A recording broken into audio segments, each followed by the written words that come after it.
যত্র যত্র যৎললিতাং তত্র তত্র রসময়ীতন্ত্রী, অর্থাৎ যেখানে ললিত অঙ্গচালনা হয় সেখানে রসের সরোবর ফেটে পড়ে। নৃত্যশিল্পী তখন কেবল শিল্প প্রদর্শন করেন না, একটি সাধনার রূপমূর্তি ধারণ করেন। আর সেই সাধনার পথেই নাট্য, সুর ও রস একাত্ম হয়ে যায়। সপ্ত সুর কেবল সঙ্গীতের উপাদান নয়, এটি এক মহাজাগতিক সত্যের প্রতিধ্বনি। প্রকৃতি, প্রাণ, বেদ, ধ্বনি ও নাট্যশাস্ত্র সব মিলিয়ে ভারতীয় নৃত্য শুধু শিল্প নয়, এ এক আধ্যাত্মিক পথ। ওম হলো যার আদিসূত্র, আর নাট্যশাস্ত্র তার ভিত্তিমূল।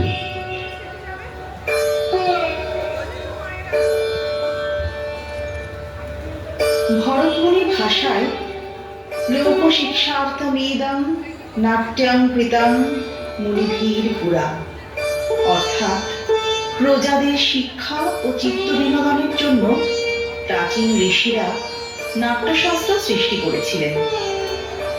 নৃত্যশিল্পে ভাব বা ভক্তি, রাগ অর্থাৎ আবেগ, তত্ত্ব অর্থাৎ জ্ঞান ও ক্রিয়া বা অঙ্গপ্রসার, এই চারটি স্তরের মিলনে সৃষ্টি হয় এক নিখুঁত অভিব্যক্তি। এই সাধনার চূড়ান্ত রূপ দেখা যায় যে কোনো ভারতীয় শাস্ত্রীয় নৃত্যে।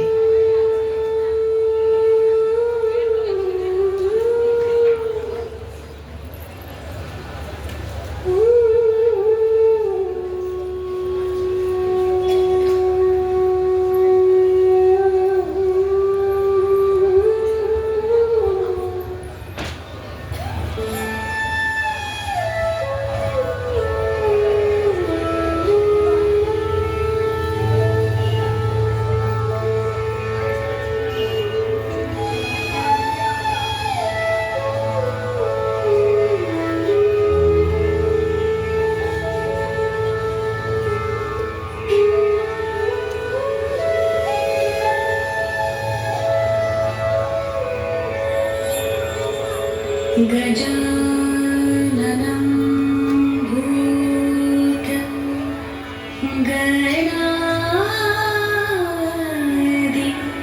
भूतगणादिसेवितं कपित्तजम्बू फलसार भक्षितम्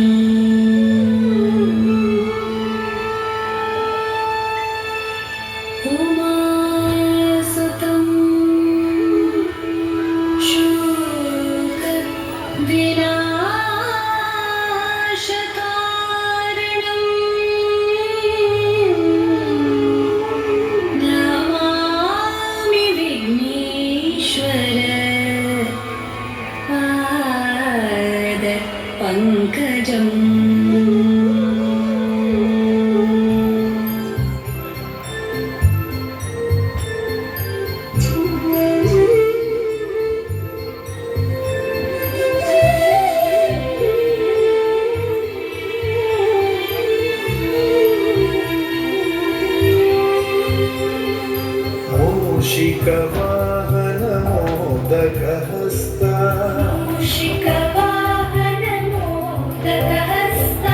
चामरकर्णविलम्बितसूत्रा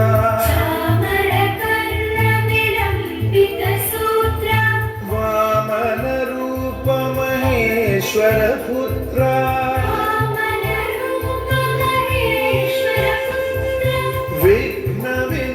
विघ्नविनायकपाद नमस्ते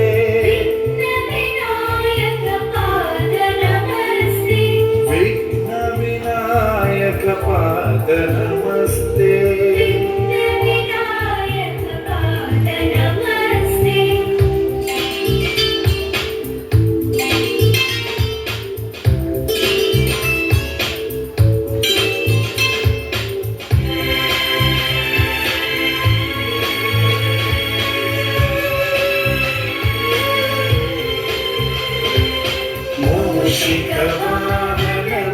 मूषिकवाहनमोदकहस्ता चामरकर्णविलम्बितसूत्रा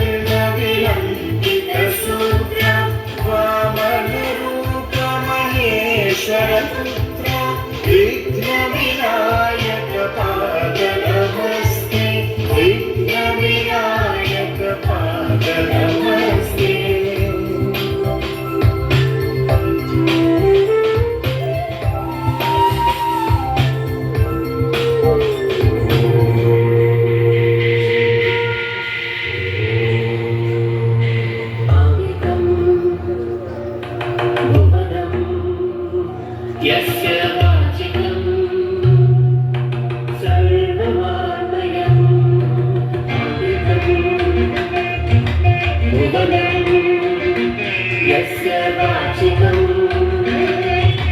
सर्वमामयम् आहार्यं चन्द्रकारादि तं वन्दे सात्विकं शिवम् आहार्यं चन्द्रकारादि तं वन्दे सात्विकं शिवम् आदितं भुवनं यस्य वाचिकं सर्वमामयम् आदितं भुवनं यस्य वाचिकं सर्वमामयम् आहार्यं चन्द्रतारादितं वन्दे सात्विकं शिवम् आहार्यं चन्द्रतारादितं वन्दे सात्विकं शिवं सात्विकं शिवम्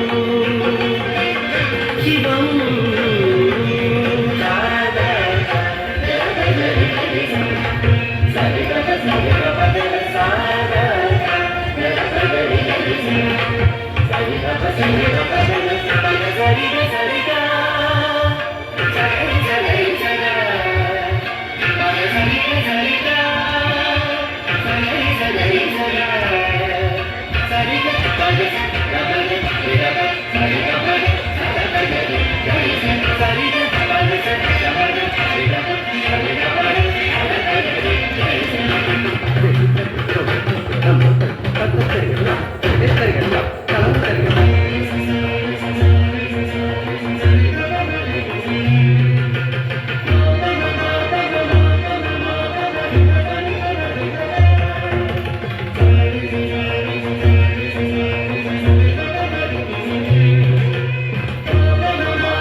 गुरुर्ब्रह्मा गुरुर्विष्णु गुरुर्देवो महेश्वरः गुरुः साक्षात् परब्रह्म तस्मै श्रीगुरवे नमः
সঙ্গীতশাস্ত্র মতে সপ্তসুর প্রকৃতি থেকেই গৃহীত।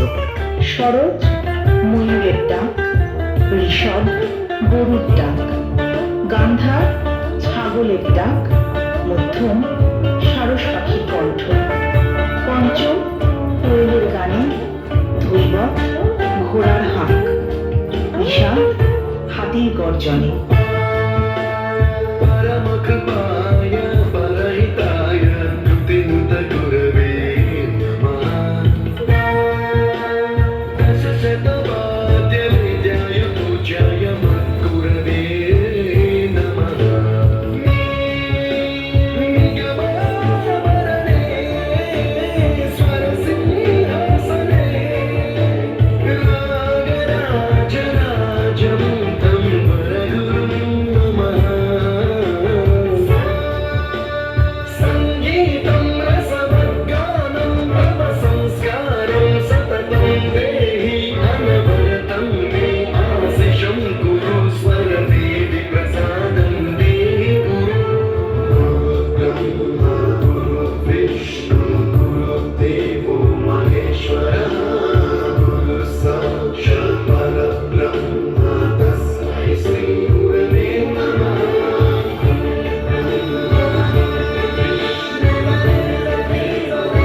সৃষ্টির আদিকালে যখন ওম ধ্বনির মধ্য দিয়ে জাগ্রত হলো ব্রহ্মাণ্ড, তখন সেই অনাদি স্পন্দন ছড়িয়ে পড়ল আকাশে, বাতাসে, প্রাণে।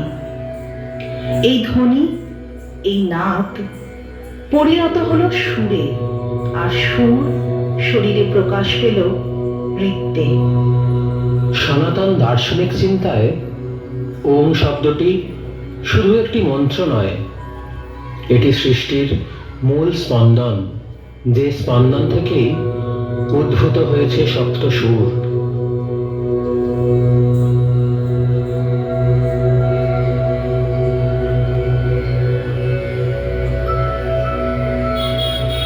এই প্রাকৃতিক অনুরণনের সঙ্গে মিলে সুরেরা হয়েছে জীবন্ত। তারা শুধু মধুরতা নয়, পৌরাণিক তাৎপর্যও বহন করে।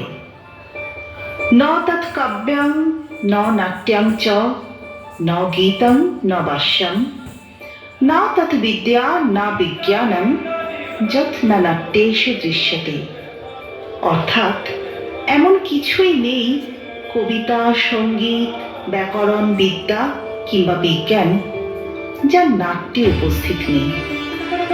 সুরকে নাট্যশাস্ত্র আত্মার সঙ্গে তুলনা করেছে, কারণ সুরই হলো সেই মাধ্যম যার মধ্যে আবেগ, রস ও সত্য প্রকাশিত হয়।